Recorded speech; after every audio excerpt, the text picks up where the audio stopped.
The following program is presented by the HTM Podcast Network.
Welcome to another episode of Turnbuckle Talk in partnership with thechairshot.com, presented by the Hitting the Marks Podcast Network and in association with NJPW.com. Turnbuckle Talk is sponsored by collarandelbowbrand.com, where you get 10% off when using promo code JKPodcast. Turnbuckle Talk is also partnered with Phoenix at FNXFit.com, where you get 15% off all your health supplements simply by using promo code TBTalkPod. Follow the show on Facebook, Instagram, and Twitter by searching at TBTalkPod. Listen on Podbean, iTunes, Google Podcasts, Spotify, and everywhere you catch your favorite programs. And now, pro wrestling fanatics, are you ready? Here are your hosts, Big Joe and Karufel. Welcome, everybody, to a new episode of Turnbuckle Talk. We are looking at episode 187. Thank you for coming along and joining us as we bring our vidcast, not necessarily just a podcast, but a vidcast now as well, to the masses. Big Joe, another week, more wrestling talk.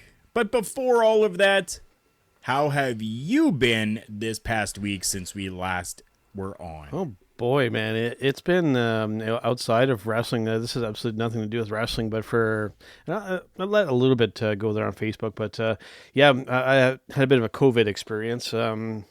Without saying too much, essentially, I had to go get a test over kind of silliness, in my opinion.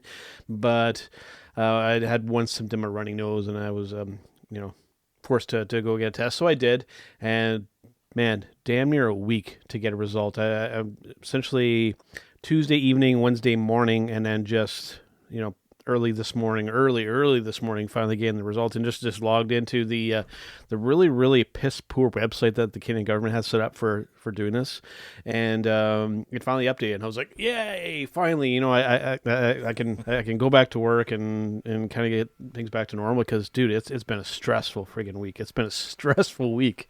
I'm sure it definitely has been. You did send me the confirmation of a negative COVID-19 result at about 4:15 this morning. That's where I got it. Yeah, my God, that's kind of ridiculous right now. Going a week to get a test result back. Just a week, yeah. I don't know. That just I don't know. To me, seems a little bit off. Yeah. I don't know.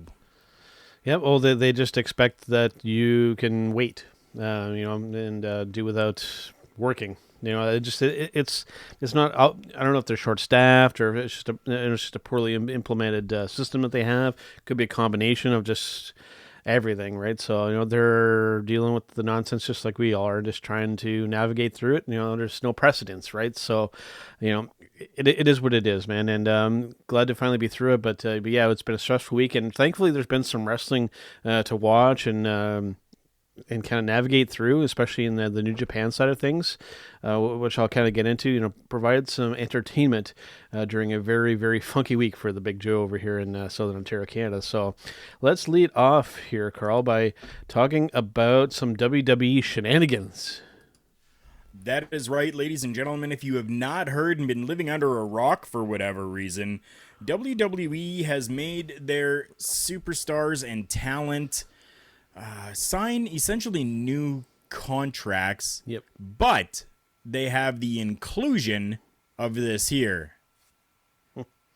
So Yeah. the WWE has now included and essentially has taken over the personal accounts of Twitch and Cameo so that the WWE can capitalize on that. Big Joe, what are your thoughts on WWE taking over these accounts of these superstars?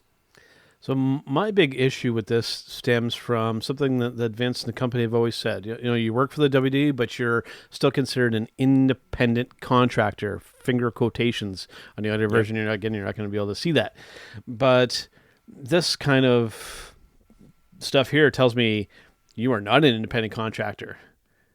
Because clearly, I mean, if the WWE can take over something that's kind of personal here, a Twitch thing is something that's something an individual does, and they were like, okay, you know, not only can you, basically you can't do this, but now we're going to flip it. You're going to do it for us, and also the caveat that now you're going to be required to do this because now it's a WWE product. So they've gone to this is just a casual thing that these talents do for a little bit of extra cash and fun to now they are obligated to do it under the WWE banner.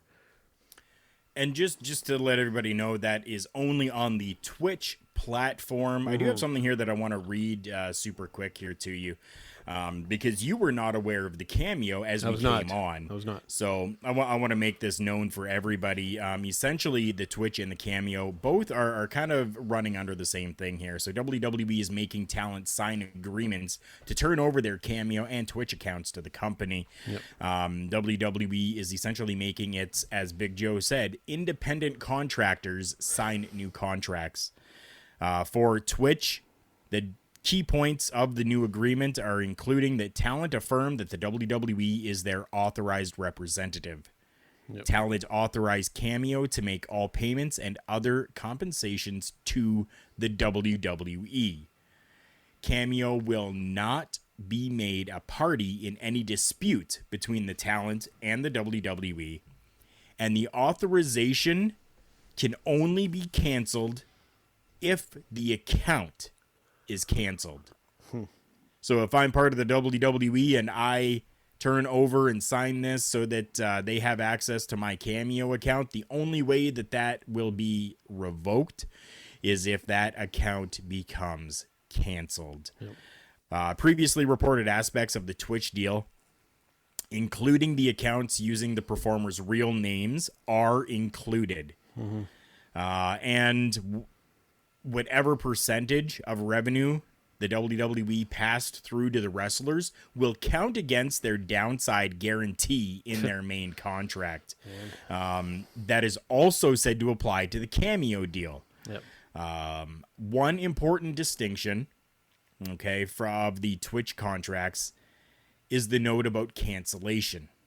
Okay. So it would seem to indicate the WWE isn't going to be forcing anyone to do Cameo, but they will be forcing to do Twitch. Yep. So, yeah, man, it's not a good look on the company yet again, and during a time where other companies, New Japan, Ohio Valley Wrestling, Impact, they're really catering to their audience and really kind of making their audience feel very welcome and their talents. Whereas the WWE, they're like this overbearing big conglomerate that is just forcing these talents to just do what they want to them. And just, oh man, it's such a bad look. It's such a bad time. It definitely is. Take. Yeah, That's I mean, especially at this time when, you know, this whole COVID thing is going on. Lots of the performers aren't working, so they're supplementing their income. Now, apparently, as soon as they sign this, that supplemental income is just going to be regular for them, as noted in the little reading that I put there. It's going to go towards their income. So I mean, essentially, if I have a $30,000 contract per year with the WWE, and my Twitch brings in $10,000. Well, essentially, my contract isn't a $30,000 contract now. It's a $20,000 contract. Yeah. Right? So it's, very, very bad move, I think, on the part of the WWE. I think that stuff like this is just going to... we're going to go even further towards this talk of unionization, which is something that we've talked about, just you and I, when we've had Mr. Ryan Bowman on and everybody else that's been on this program.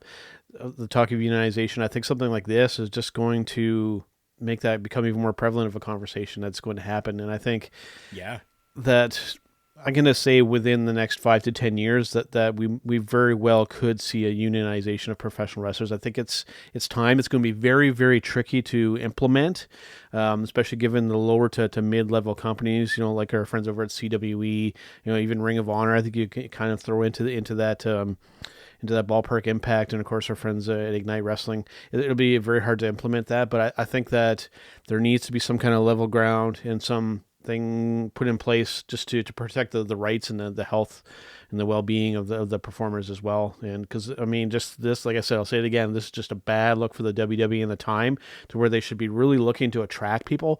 Where with this, we're not only pushing the viewers away and the long-time diehard fans, now we're pushing the talent away with this kind of stuff here, Karl. There's a lot of talk of a lot of these guys who wanted to jump ship to Impact, Right? Wow. No, and I definitely understand that and get that. I mean, especially over in Impact right now, like the talent there really has their own say, I guess they're having fun. Put it as they're having fun over there.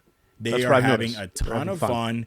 I mean, even like Jordan Grace, has kind of like a little partnership deal with, I believe it's Adam and Eve, a lingerie clothing site.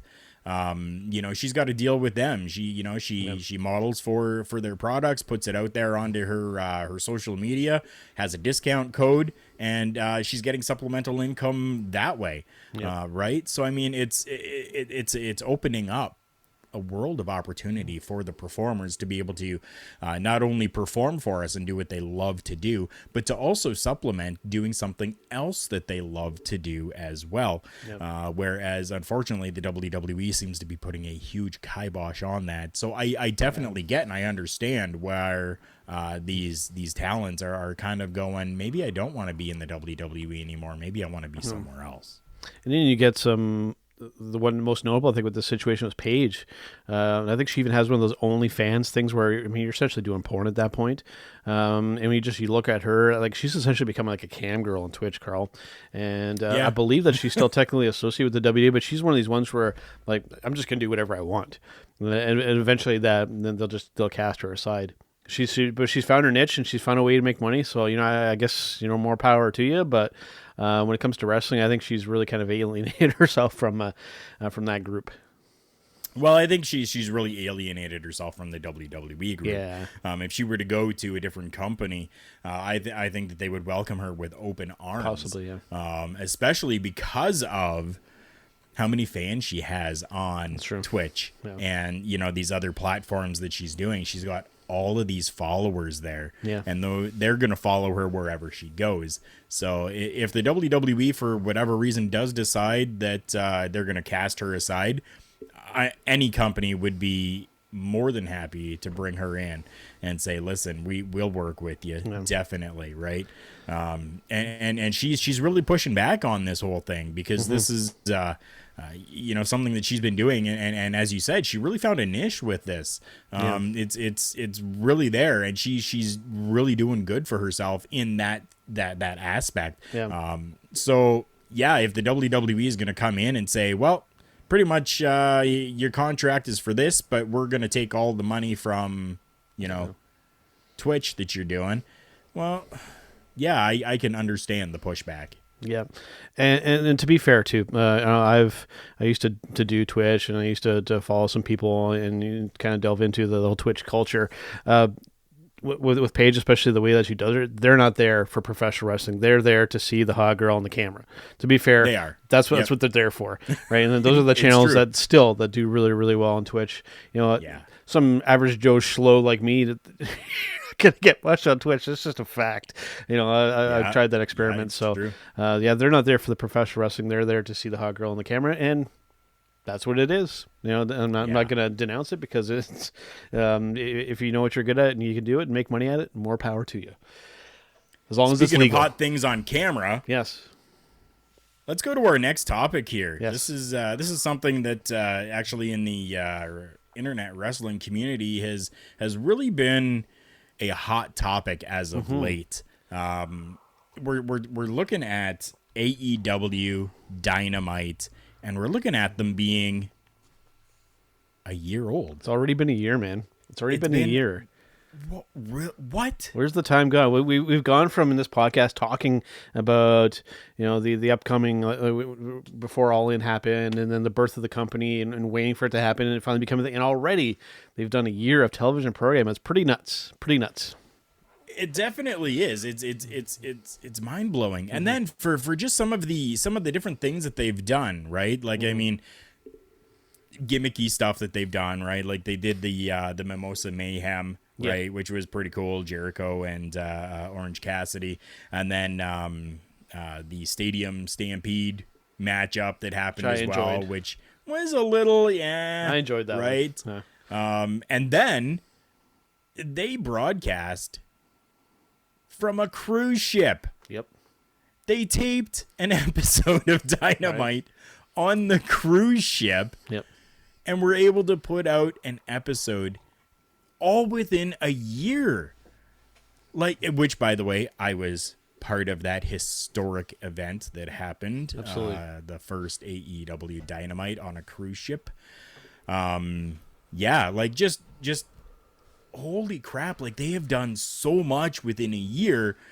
Now, how do you think their momentum is now as opposed to, let's say, 11 months ago, Big Joe?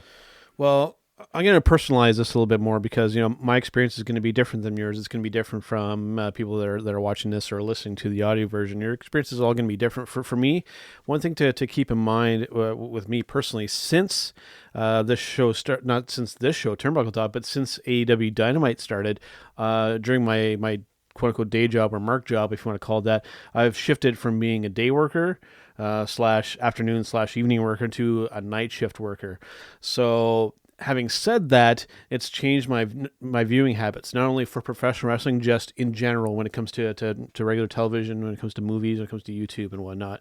So having said that, the initial charm of AEW, and I mean those first 10 episodes, I was there watching it. I even did a Facebook posting about the start of the very first episode, and because I saw that in the Facebook memories that came up. But that initial charm, I have to say, for me, has kind of worn off. And then you throw in the combination of me shifting to being a night shift worker has resulted in me gravitating more towards the New Japan Pro Wrestling because of the time difference. When I'm coming home from after my shift, that's when that's on. That's a lot of times it's airing live at that time. And so I get to see a lot of that kind of the go. And then with the YouTube stuff, with OVW and with our friends over at Ignite and whatnot. So my wrestling viewing habits have really, really changed over this last year, resulting in me missing a lot of AEW Dynamite. I still record it. I still PVR it / TiVo, whatever you want to call it. But I'll be honest, I miss a lot of it. And so it's not only, I can't pass too much of a judgment. The stuff that they've it's been hit and miss. It's been hit and miss. I've seen a lot, but I've missed a lot. And like I said, just for me with this, things have really changed. I definitely don't watch hardly any WWE. A lot of times I even forget when pay-per-views are happening. Right. But it's been a shift in my lifestyle, my work schedule. It's resulted in my habits changing with that. And thankfully with that too, because with New Japan Pro Wrestling, especially lately, they've done the best coming through COVID as well, in my personal opinion. But what do you think for AEW Dynamite for their first year? 'Cause I know you've been following a lot more closely than I have been. I definitely have been. I mean, I'm still excited for the product. I am. Has it kind of dwindled the luster a little bit? Sure. I mean, it definitely has, right? Yeah. But, I mean, there's always that honeymoon period. Yeah. And that's exactly what had happened, right? So we finally got AEW Dynamite. That honeymoon phase is kind of past, and we're getting professional wrestling coming out of it now. They are trying to be a little different, a little innovative with different things, right? Different gimmick matches, stuff like this. Yep. So they're still trying to keep things fresh and kind of hip today, I guess you could say, almost. But yeah, I mean, I'm still high on AEW. I really am. I mean, I can't say I'm high on all the talent, but I mean, I'm definitely high on AEW still. Not just AEW though. Like, I mean, I PVR NXT still. Yeah. I PVR AEW. I PVR Ring of Honor. I PVR Impact Wrestling as well. So I mean, I've got at least and NXT UK. So I mean, I've got 5 programs of professional wrestling that PVR onto my box every week that I go back and I watch. So I mean, am I interested in watching Dynamite? Definitely I am. But the same can be said for Impact and Ring of Honor, as well as NXT. NXT UK, not so much really anymore. But I mean, I'm still watching all of it. Odd time when I have a Monday available or a Friday, I'll try to watch some WWE. I definitely will. Ouch. What? I said, ouch. Well, I mean, I'm trying to, right? Well, we kind of have to, right? I mean, that's we're in the business of trying to talk professional wrestling, and they're the biggest conglomerate that's out there. So I mean, we should kind of see what they're doing for sure. So I mean, I definitely try to watch it, but it doesn't always happen. Just kind of like your case, myself, I work overnights, so I mean, it's a little harder for me. Sometimes I come home and I have to get up early in the afternoon, and then I kind of take a little bit of a nap before going back in for my shift. So it makes it a little bit harder, especially when these programs are running in the evening. So that's why I usually PBR. Yeah. A couple things that I will say for them, I think that they need to improve on, especially with recently some of these debuts, like the one with Miro. I think that really wasn't handled too well. That one match that involved a couple people, there were potentially some serious injuries that could have happened there. And I think that they need to really stop like comparing themselves to other companies, especially poking and prodding over at WWE, saying, hey, we run a tight ship, and people don't get sick, people don't get hurt here, and then those things happen, right? So all those things that they're better off just saying, just shut up on that stuff, just be themselves, and kind of let the chips fall where they may. Constantly like comparing themselves to other people and poking and prodding places, I think is kind of a mistake, because that's the WCW thing all over again, right? And yes. And I will say that especially when you look at All In, where this all started. All is like the recurring word, right? That it doesn't quite feel like it's lived up to that moment after All In ended and they were all in the ring and really telling the crowd, this is the start of something really, really cool. And it just didn't feel for me in the first year. It doesn't feel like it's quite lived up to those expectations that were set at that event. Because I mean that still was like a landmark event, like outside of big companies. Right, that'll stand up for a long time of being like probably one of the biggest independent shows ever, and it feels like they haven't quite lived up to those expectations, at least in my boat. So now for those expectations, especially coming out of that event, definitely I understand what you're saying. Now, do you think if COVID-19 had not played a factor in things, do you think that things might be a little bit different in your response there? Possibly. It depends on how they're presenting things, because it was supposed to be, they were presenting themselves as this anti-WWE place, right? And then it almost seems like they're like the little kid WWE, where they're still doing a lot of the sports entertainment stuff. They were really going more for like the sports kind of presentation. It feels like they kind of abandoned that, and kind of going more with like the kidsy stuff and the funny stuff and the vignettes and whatnot. And so it just doesn't feel. I don't know if they decided to make that switch on the fly, or how that all kind of happened. I don't think it really had anything to do with COVID, but it felt like we started off with this really cool thing, and it feels like it's becoming sports entertainment again. I like professional wrestling. I'm not a big fan of sports entertainment. Now, having said that, that Stadium Stampede match was one that people were probably pretty shocked that I actually enjoyed, because I think that just the way that stuff is executed also makes a big difference. And they did arguably some hokey stuff there, people thought, but I enjoyed it. So it can be hit and miss. I will say that at least they're trying. They're trying some stuff, and they're not just coming across something stupid and then sticking with it and everything like that. So they've been experimenting. It hasn't all been a win, and some of it's been a loss. But we'll just have to wait and see. Year 2, I think, will be very, very telling for this company, because a lot of people have been saying that they won't make it to a second year, especially the people that are really anti-AEW, which I'm not. I try and be as objective as I can, but a lot of people have been saying that, they're not going to last too long. They're going to last longer than I think people are expecting. I think so as well.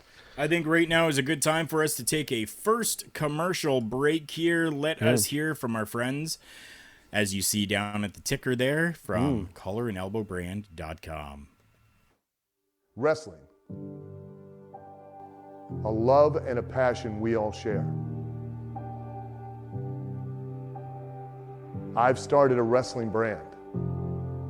The wrestling brand. A brand founded on the aspects of wrestling.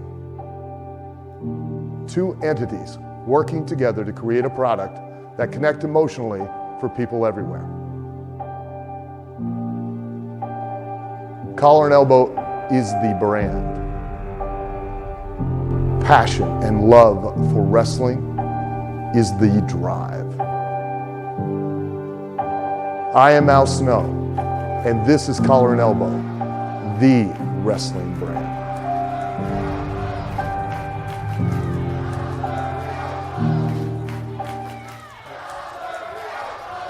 The dictionary defines hero as a person who is admired or idealized for courage, outstanding achievements, or noble qualities. Being a hero in life is far more than words printed on a page. It takes an unwavering code, a compass that points true north, always. And in times like these, it takes sacrifice. Hero shouldn't be a word defined by a dictionary. It's a word that should be defined by the best of us. Hero has a new definition. And there we go, ladies and gentlemen. You heard from our friends over at collarandelbowbrand.com. Remember, you can always go to collarandelbowbrand.com and use our promo code JKPodcast at the checkout and get yourself 10% off your entire order. They have some amazing merchandise over there. As you see every week, I'm wearing the hat. This week, I've actually got on the sweater, which is phenomenal. Yep. Underneath the sweater, I'm actually wearing the basic tee, just a white tee with black collar and elbow written on it. Make sure you go and check out collarandelbowbrand.com. Doing so actually gives us a little bit of a kickback and helps us pay for and continue to bring you these video casts. Make sure you go and check out collarandelbowbrand.com. That's collarandelbowbrand.com. Absolutely, and right now they have that special animal shirt there as well, where all the proceeds to the sale of that particular shirt go towards his family. They did something similar with Shad Gaspard as well. So cool that they're doing this, and they actually did a better tribute recently on OVW television than WWE did for Animal, which I thought was was very, very cool. If you tune into the most recent episode of OVW TV, saw a very cool tribute to Road Warrior Animal on there. So some good stuff. And as a reminder, OVW TV is available on YouTube. Yeah, man. So you can go to YouTube and check out OVW TV that way. Yeah, the most recent episode, they did a 21-man Royal Rumble style match for that national title, and Jesse Goddard's he became that champion's a really cool match. Ended up coming down to him and Brian Pillman Jr. and a couple other guys there. So some good stuff there from OVW. I'm always digging them lately, but let us move on to our next topic here, Karl. Some New Japan Pro Wrestling. It's been a little while since we've done a full-on conversation about these guys, but the G1 tournament is still going on, and it's looking really interesting so far. It definitely is, ladies and gentlemen. The G1 Climax with New Japan Pro Wrestling, as you can see there on the screen, the king of sports, and they definitely are. Yep. This is the updated standings as of today. I believe they have another 4 days. Well, there's 19 nights, so 19. Okay, yeah, so we're about halfway. So about another 10 nights. Then. Yeah, we're about halfway through now. Okay. And already we're looking at here's the standings, right? So we've got in Block A we've got Kota Ibushi, leader of the pack there, four wins, 1 loss, a total of 8 points. Over on the B block, Tetsuya Naito with 6. So yeah, I mean this is let's just run down the top 3 in each block. Kota Ibushi, Okada, and Jay White. Yep. And then on the B block, Naito, Juice Robinson, and Yano? Toru Yano. Yeah. Right. Yano? Yeah. Really? Yeah, Yano actually got a win over Tanahashi in the tournament, believe it or not. And some interesting stuff kind of going on here. The 2 names at the top, not too surprising. That wouldn't shock me for that to be the final, but to kind of go through, because we haven't really covered too much since the beginning of the tournament, I thought I'd bring up some notable matches here that have happened. I think we covered the first couple nights, but going into like night 3, some interesting ones happening, like Tai Chi beating Minoru Suzuki. I definitely wouldn't have called that. Jay White getting a win over Kota Ibushi. The Young Lions have been doing really, really well too. Basically, it's just Gabriel Kidd, Uemura, and Tsuji, and they've just been kind of like mixing those matchups throughout the whole thing. But some other stuff here, like Juice Robinson getting a win over Kenta. That was kind of surprising. Goto beating Sonata. Toru Yano defeating Hiroshi Tanahashi in under 8 minutes. That was definitely a surprise. Minoru Suzuki getting a win over Jeff Cobb in night 5. Shingo getting a win over Will Ospreay, which is interesting there as well. Jay White also beating Kazuchika Okada in that 5th night. Toru Yano getting a win over Evil, and Kenta beating Zack Sabre Jr., kind of a WWE matchup there. Sonata losing a lot of matches in this tournament. But the one that I'm kind of particularly sad about is in that A block, Karl.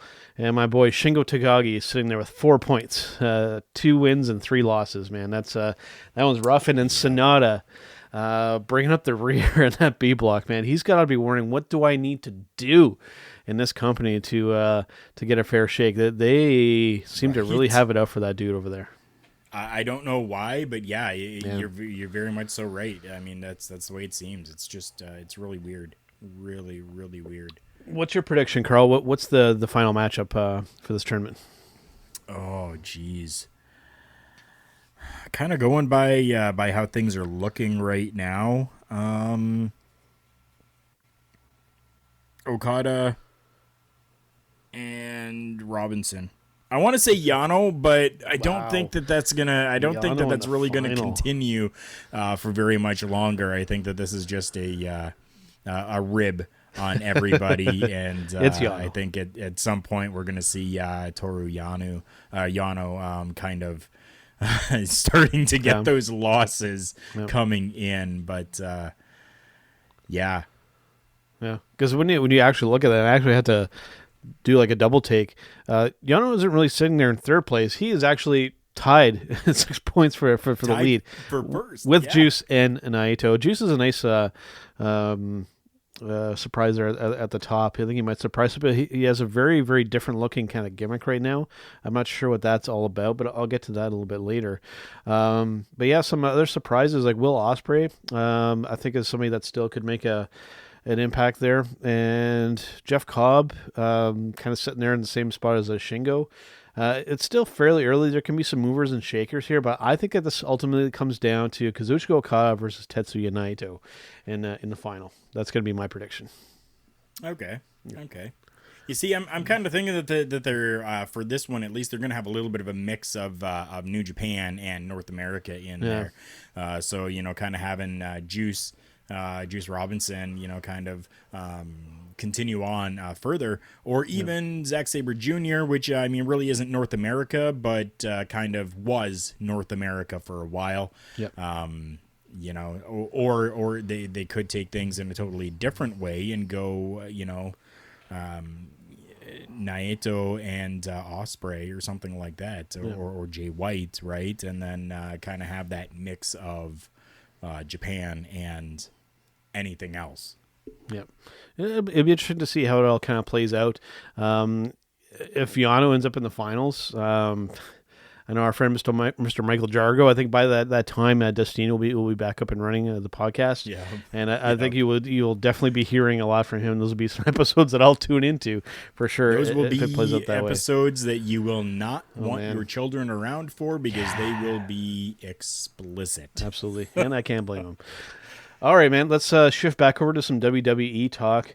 We're talking Roman Reigns again here, Karl. It's been a while since we've actually kind of delved into and talked about this dude, but recently they finally made the shift that we were all kind of calling for years now, and it's been kind of interesting. It's been interesting for me personally. It feels like it's maybe a little too late with this, but they've actually been doing some cool stuff here. I think you've seen more of this than I have. I've been kind of catching some segments, but I definitely have not been watching full shows of SmackDown. But yeah, they've been doing some cool stuff with him.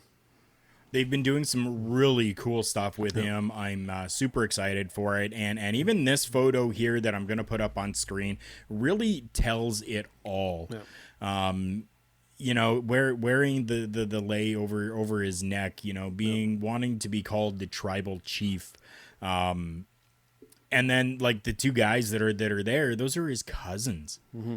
And he's essentially just decimated and kind of has that regard of tough love. I love you, but you're nothing. Mm-hmm. I'm the top of the top, and that's the way it's always been. And that's the way it's always going to be. And just this whole new shift, even having you see Paul Heyman in the back there with his hands over his mouth. Just like this whole picture here just really embodies the entire story. The look on Jimmy Uso's face there as he's over top of his brother Jey Uso looking down on him, and with Roman Reigns just standing there over top looking dominating. And I'm loving the fact that they've taken that stupid vest off of him. Yeah. It's gone. That was long overdue. We're able to actually see a character that looks menacing now, as opposed to somebody who looks a little bit more shy and afraid and having to wear something like a vest. And then again, just with Paul Heyman, just that look on Paul Heyman's face. He's a master of that. Yeah. Master. But I mean, I've been super good and cool with everything that the WWE right now has been doing with Roman Reigns, and I'm very shocked and surprised that I'm saying this because I have never really been a big Roman Reigns fan. No. But I am happy with the direction that everything is currently going. When it always came to Roman Reigns, I was never critical of the in-ring work. I always thought that what he did in the ring was just fine. It was always just an issue with the character and the company pushing him in a certain direction that just didn't seem right. And it feels like we're steering in the right direction. Now, Karl, what are the odds here that all three of these guys end up together in some kind of group or faction at some point? No. I see it happening. I see it happening. I think that they're going to go with like the Samoan dynasty thing. I have a feeling, and knowing Vince's mindset, that he's going to want to do something like this. I know he's definitely going to want to do something like this. Yeah. I hope that this question honestly gets asked a little bit more out in the internet wrestling community, mm-hmm. and that it's said no, that people don't want this, and hopefully maybe they'll be listened to. We'll see. It's honestly not something that I want to see. I definitely do not want to see that. Jimmy and Jey Uso have a great thing going as a tag team. Let them just continue to be the tag team that they are. Whether they've been face, whether they've been heel as a tag team, they do very well in both roles. Leave this with Roman Reigns right now. Let him have a time to quote unquote shine and just be this dominating character that he needs to be. And for anybody watching right now, if you have a comment on this, feel free to post it. And if you're watching this live, feel free to post it into the comments.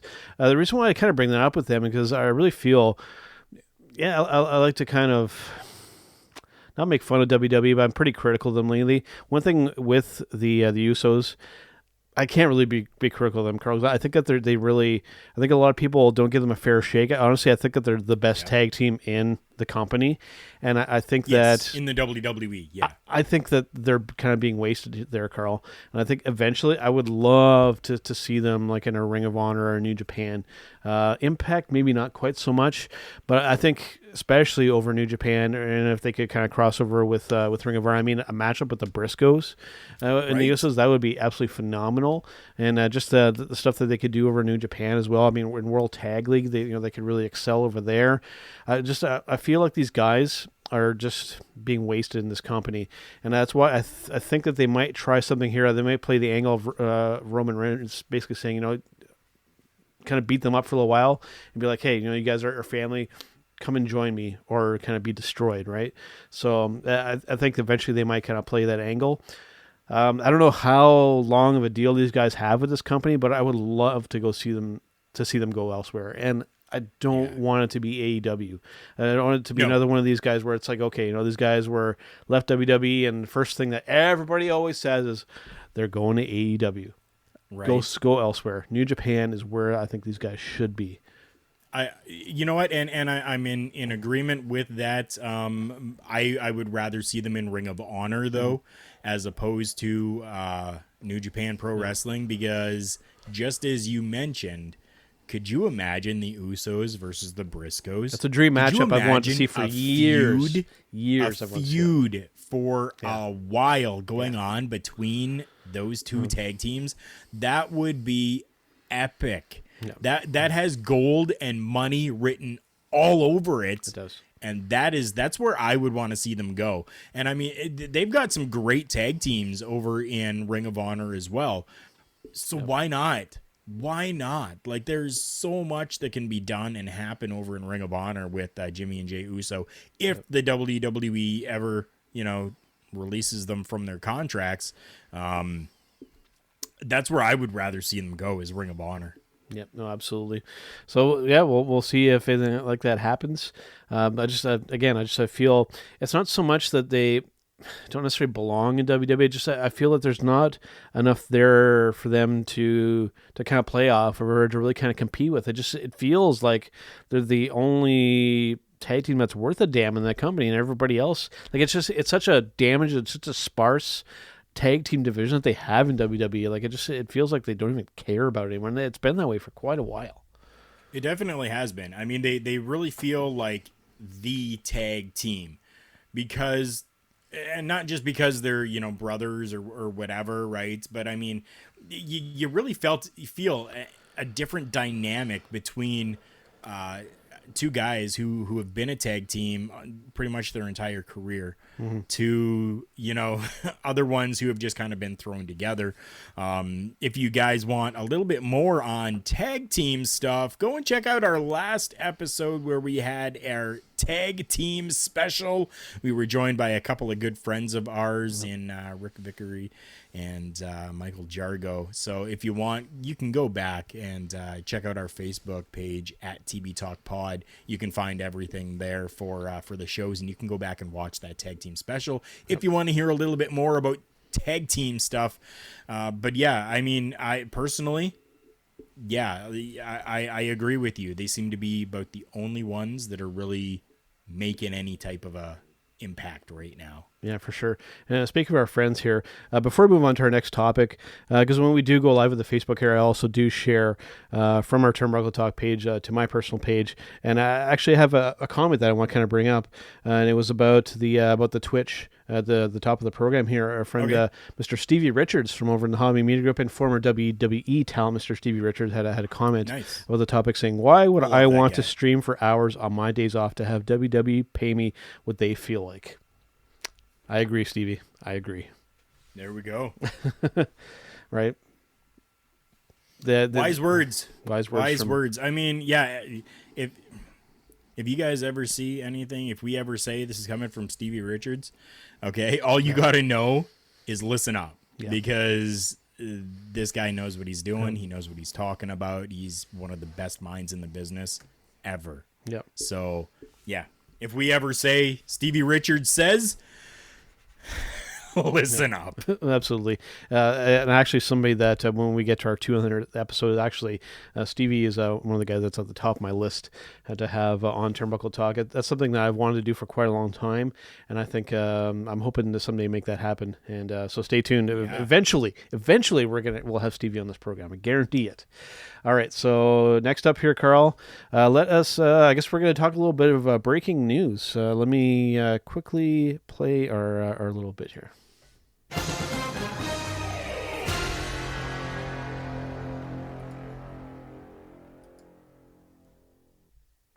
All right, so breaking news that isn't really kind of dirt sheet. It's a little bit tough this week because there was a fair amount of dirt sheet stuff. Do you have anything that you want to kind of bring up while I kind of look through the pages here? Yeah, somebody that was recently released from the WWE. We're looking former WWE producer Sarah Stock was arrested yesterday morning. Yeah. It notes that she was arrested for aggravated battery, resisting law enforcement, disorderly conduct, and public intoxication by alcohol. She was booked at 4:25 a.m. on Sunday, and a bond was set at $600. She has since been released. Yep. She was let go by the WWE in early September during the latest round of cutbacks that happened.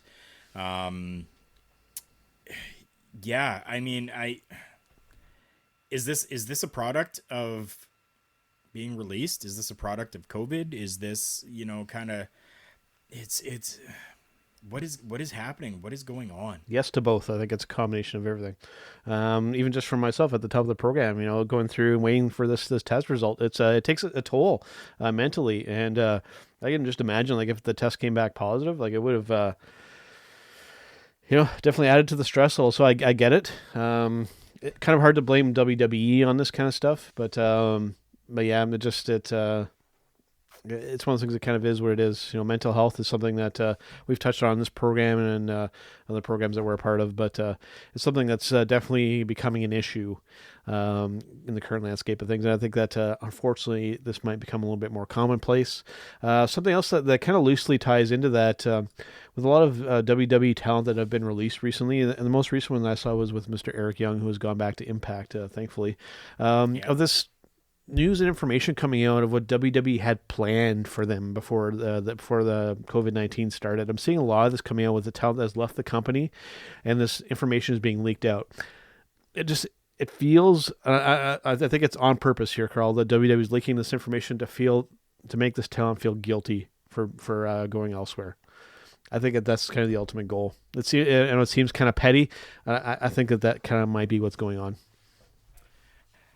I think so as well. Yeah, unfortunately. It's unfortunate. Yeah. Especially these ones that they felt unused, and that's arguably why they're released. And then they release it saying, "Oh, we actually had a plan for you if you would have stuck around." And that kind of stuff. Just like I don't like it. I don't like it.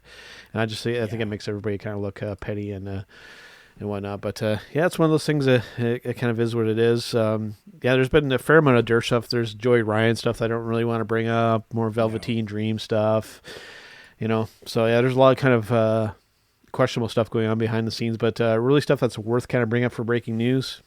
That's really about it. Yeah, there really isn't a lot. No. I mean, something else that we have here currently in AEW, we have Trent, who's been working. He's officially listed as Trent with a question mark. Yeah. He's recently filed for trademark for the name Trent Beretta, Wow. as opposed to Trent Barretta that was used in the WWE. So instead of Baretta, he is going to for copyright, I guess, on Beretta. That's close. That's close, yeah. So that he can essentially use that name, right? And the WWE can't come back on him for it. After he left the WWE, he used the name Trent Beretta, as well as several other names. But for his main roster career, it was slightly respelled and was spelt with the A instead of the Beretta. E. So, yeah. Interesting. Yeah. Yeah, but I mean, other than that, there really isn't a whole lot that I am seeing here. Nothing that's really, come up or anything like that. I guess maybe one other notable thing is that, what's his name there? Ken Shamrock is going to be put into the Impact Wrestling Hall of Fame. You mean Frank? Okay. I'm getting Ken and Frank mixed up. Oh, yeah. Ken Shamrock. Yeah, you're right. Yep. And he actually reached out to a former WWE super mega star legend, Hollywood now guy, The Rock, Dwayne Johnson.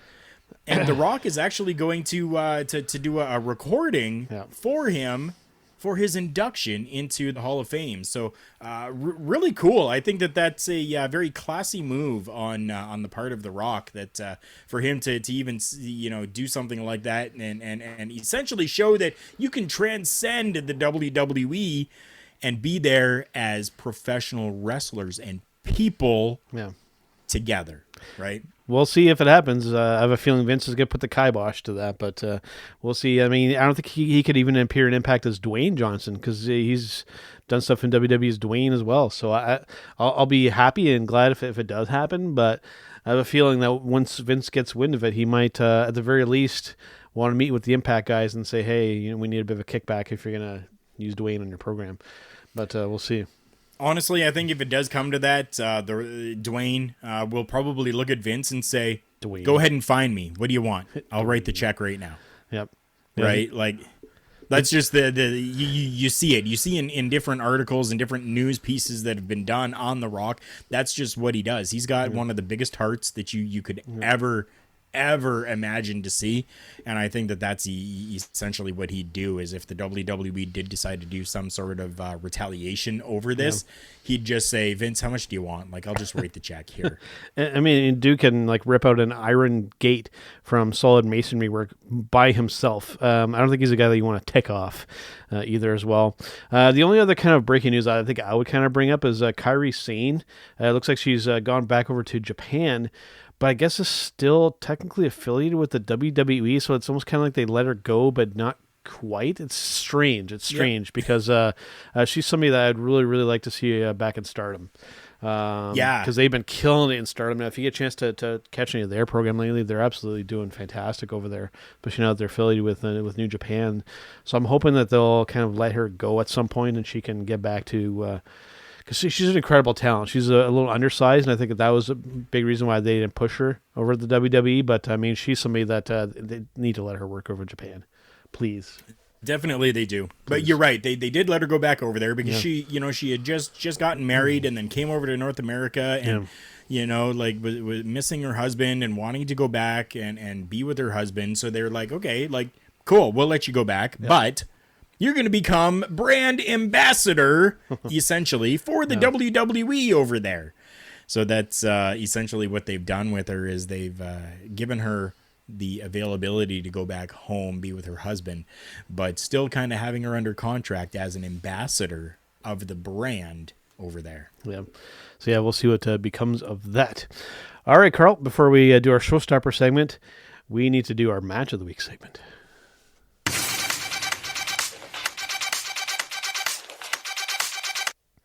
All All right, for our match of the week segment here this week, I think I will let you, as traditionally seems to be, I'll let you go first, and I'll give you my pick. I think yours is going to possibly make your head explode. Well, I mean, mine's coming from NXT TakeOver 31. You know what? I watched quite a bit of wrestling programming this week, and although this wasn't the best week for matches within the world of professional wrestling, I was happy to see kind of the flow and development of this matchup here. We're looking Finn Balor versus Kyle O'Reilly. Been hearing a lot of good about this. Yeah, went 28 minutes and some seconds. I mean, it definitely was a very good matchup. Good back and forth. Good development between both. They worked really well together. You really didn't see very much happening for like outside interference or anything like that. So, I mean, it was good just to allow them to go out there and put on a really good show. And if anybody could do it, Finn Balor and Kyle O'Reilly definitely can do it. And I think that they really delivered. Was it the greatest match of all time? Definitely it wasn't. But for this week, it was one of the best that I saw. What was interesting leading up to this too, on WWE's program, I know it's kind of affiliated with the WWE. I think it's essentially one of their products of the bump. Our friend Tony Kazina was actually on there and actually was talking about Kyle O'Reilly. They've actually both spent time over in CWE here in Canada too, by the way. Yes. And so I think it's largely where I kind of got Kyle actually kind of got a lot of his beginning in there, was working with Ring of Honor at the time as well. So it was really cool to actually see our friend Tony Kazina arguably kind of on a WWE program there. So that's very cool that WWE allows that kind of stuff, which is surprising given like the current landscape of kind of what's going on here. You guys can't go and do other stuff, but we're seemingly allowed to bring, and even mentioning New Japan and these other places on the program, very on WWE. Like I would like to actually to see more of that from this company, especially right now. So, so very cool, and definitely a match that I still need to go check, because I've heard a lot of good things about this, and it felt like, from what I've heard, it's been a real kind of defining match for Kyle O'Reilly, especially in the WWE context of things. So the entire pay-per-view itself, I mean, really wasn't takeover quality type of pay-per-view, but they have done some really cool things. So definitely, Big Joe, I want you to go and check that out, because this new arena, this new thing that they have going on, like, I mean, it's really good. I'm loving the look of things. They had a mixture of live audience members as well as Thunderdome style members of the audience as well. Yep. And I will have to agree with you, going and having fans in the crowd, it does make a difference. It does. It really does. And you could really notice that in this pay-per-view that happened, that having those live audience members there made you feel a little bit more at home.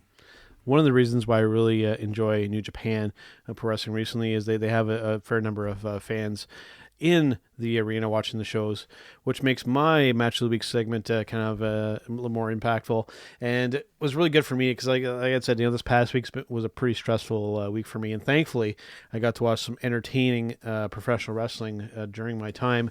And my match of the week is coming from New Japan, coming from the G1 tournament. This is coming from night 8 here, Karl, and this was the second match in the card, and we were talking Mr.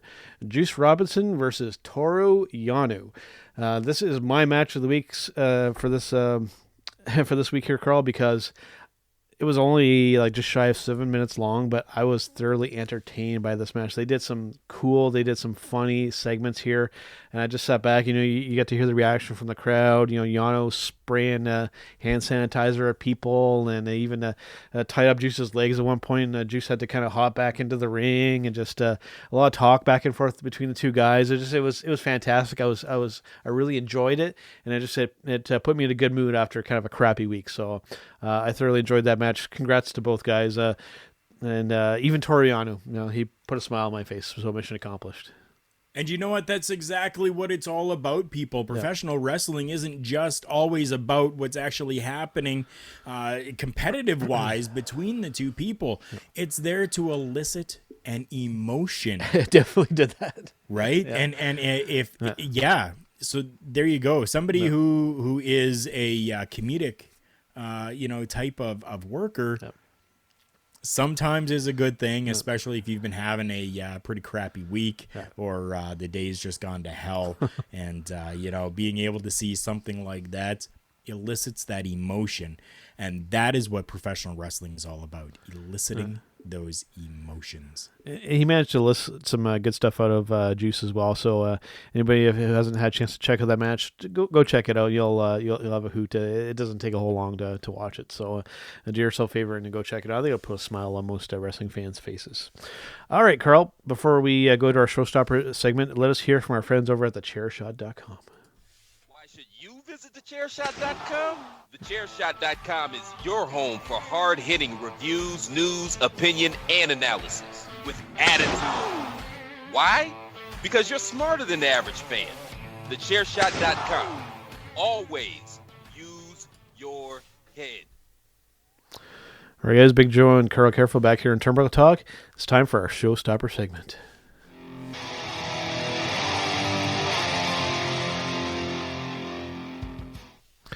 All right, man, and everybody watching here, we are 13 episodes away from our 200th episode. It's a pretty landmark situation. A lot of, not only wrestling podcasts, a lot of podcasts in general don't make it that far as things happen, creative differences or what have you. People lose touch and then they go away. We're going to be coming up to 200 episodes, man. Pretty incredible. And I thought we'd kind of just talk about how we've kind of managed to keep this going for so long. It's there's a lot of factors kind of at play here that have resulted in us being around as long as we have. What would you say? Well, I do want to say that we've been doing this since 2015. Mm-hmm. Started out in 2015 with the dynamic of that guy, Big Joe, and myself.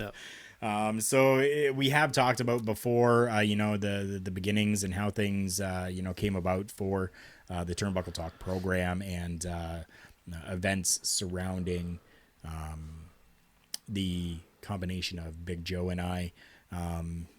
Don't want to talk about that right now. That's a little bit of a Debbie Downer.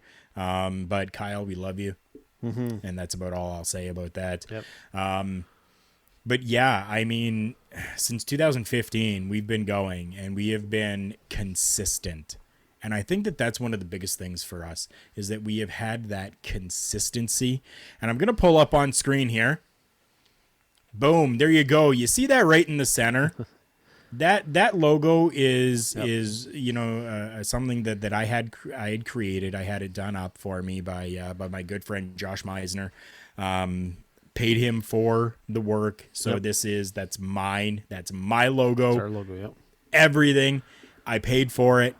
We as the podcast got it. Yep. Paid for, done, and consistency. That's a big thing. Yep. Now, little tweaks and changes here and there definitely have happened. As you see, like we got this new type of style here.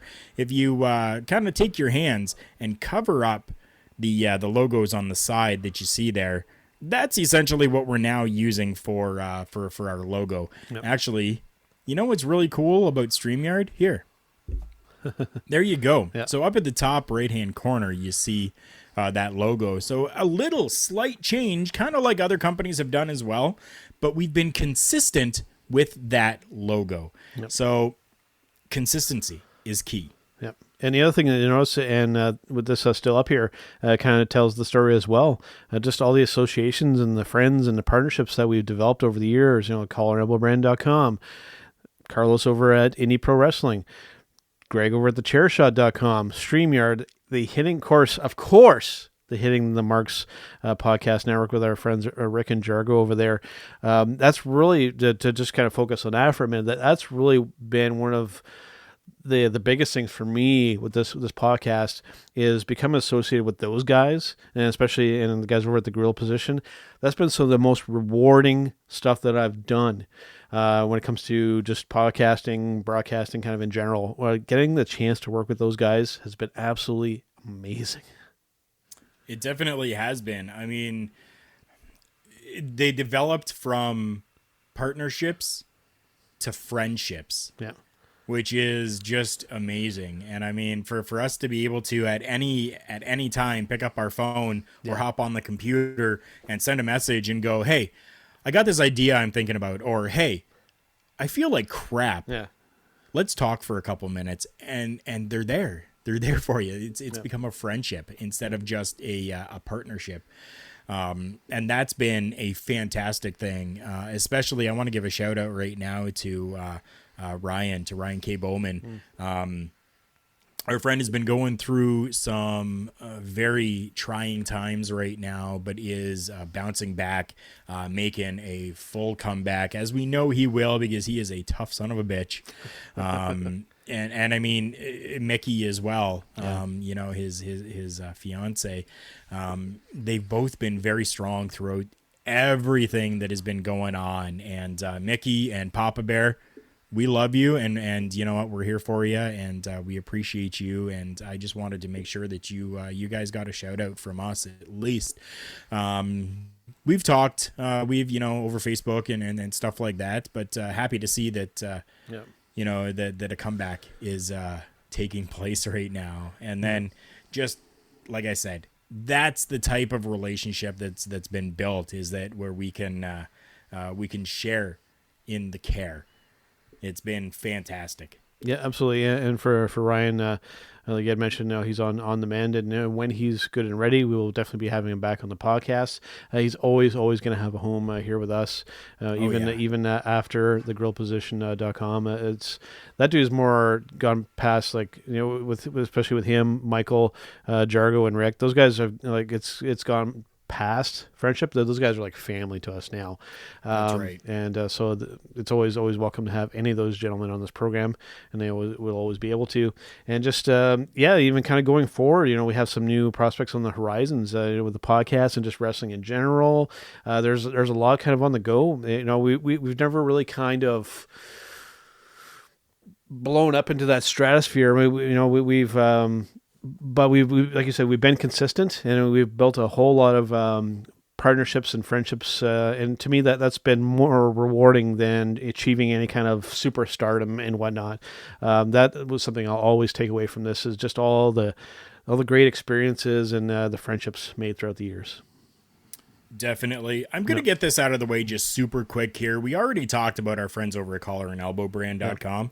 I want to talk about our friends at fnxfit.com as well, because they were somebody else. When we decided to start doing the vidcasts, they reached out to me on our social media platform, and they're like, we're kind of digging what you're doing. We'd love to be able to kind of help you out a little bit, and offer you a discount code, and offer you something for your viewers and for your listeners. So if any of you out there are going to the gym, working out, need some protein, need some pre-workout, post-workout, super greens, whatever you really need, fnxfit.com can get you that. Yeah. You want a discount code? Shoot us a message, and I will get you a discount code, and you can go and save yourself like 15% off your entire purchase that you make. And I mean, it's a fantastic over there. I've been using the super greens, and I feel fantastic. I love it. I love the super greens. Yes. So if anything, try out the super greens. But yeah, make sure you go and check out fnxfit.com. Shoot us a message at TB Talk Pod on Facebook, Instagram, and Twitter. And we'll get you a discount code so that you can save 15% off any of your purchases over at fnxfit.com. Absolutely, Karl. And the biggest thing with this topic of how we've managed to keep this going for so long is we have the really rare kind of thing here that you and I have known each other for over 30 years now, and not only just being fans and then kind of podcasting together. That's one thing that really kind of sets us apart, not just from wrestling podcasts, but podcasts in general. To know somebody for that long of a period of time really, really helps in this process of doing a podcast on the weekly basis. And how we've been so consistent is that we have just so much to kind of to play off over the years, and just it makes doing this a lot easier when you know your host so well. And it's different when then you have to kind of try and do something with somebody else. It doesn't feel quite the same, and just that to me, that's been the biggest thing. And even in this episode, how you managed to turn this segment into combining our sponsors into it too, that's another thing. It's pretty rare, and I got to give props to you. You always do that well. I've still yet to see somebody kind of segue from a conversation into an ad read as smoothly as you do. So, thank you very much. So congrats, man. I appreciate that. You know what? I attribute that to my night shifts and listening to talk radio. Yeah. I got a couple of programs that I listen to at night. I'm not going to mention them here, but if you want to find out what they are, shoot me a message. Yep. And I'll let you know what those programs are that I listen to overnight. And it's just been fantastic that we going into 13 episodes away from 200. Yep. And I mean, without these sponsors that we've got, whether it's been Collar and Elbow brand, whether it's been Phoenix, whether it's even been Hype City Vapors that we had for a while as well. Yep. I mean, no matter what it's been, they've been fantastic. Every time that we tag them in a post on Facebook or Instagram, they've been fantastic with us. Yep. And then the partnerships that we've had with the HTM Podcast Network, NJPW.com, thechairshot.com, thegorillaposition.com, and now the newest partnership that we have with StreamYard, bringing you these amazing vidcasts every week. This has been, I would almost say, a godsend. Yep. Like, this is something that we had talked about and thought about for a while, and kind of decided that we didn't really need to do this in video format. And then thankfully, we decided, you know what? Yes, we're going to start to do video format. And now that we've been doing video format, it's been fantastic. The number of viewers, the interactions that have been happening and coming from it have been fantastic. And that's something that we want to continue as well. If you are watching us live, interact with us. We have the availability to put those comments up on the screen so that everyone can see. And then your comments are then being shown to the entire broadcast network that's watching us. Yep.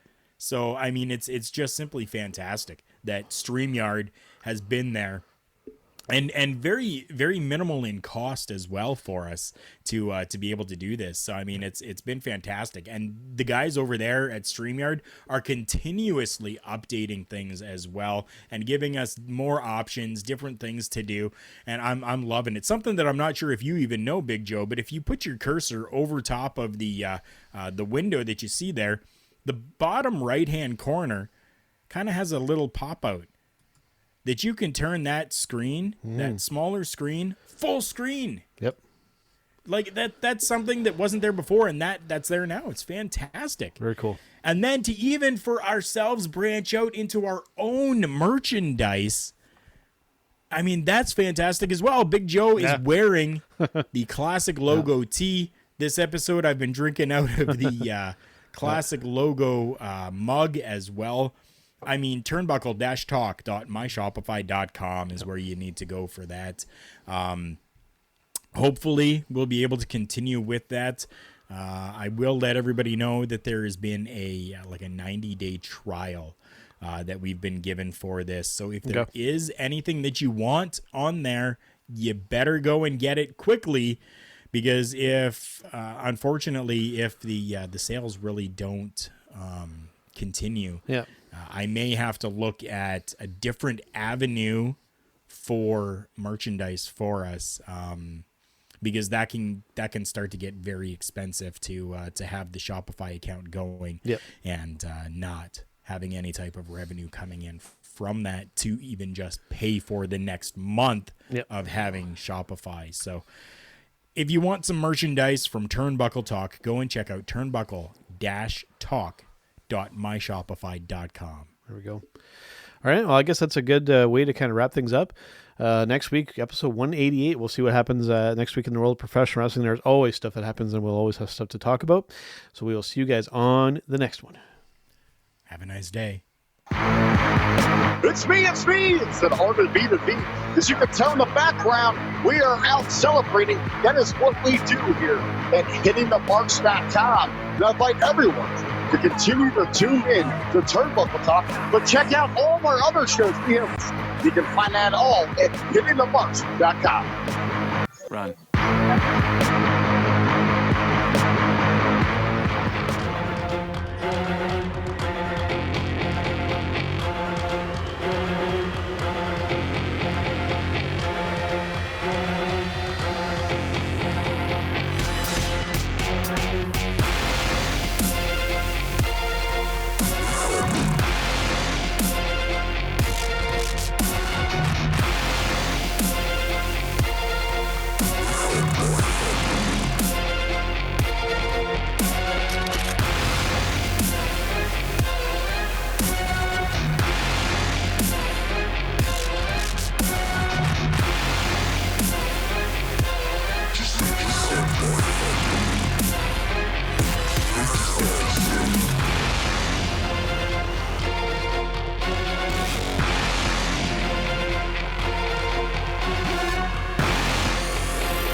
Just let yourself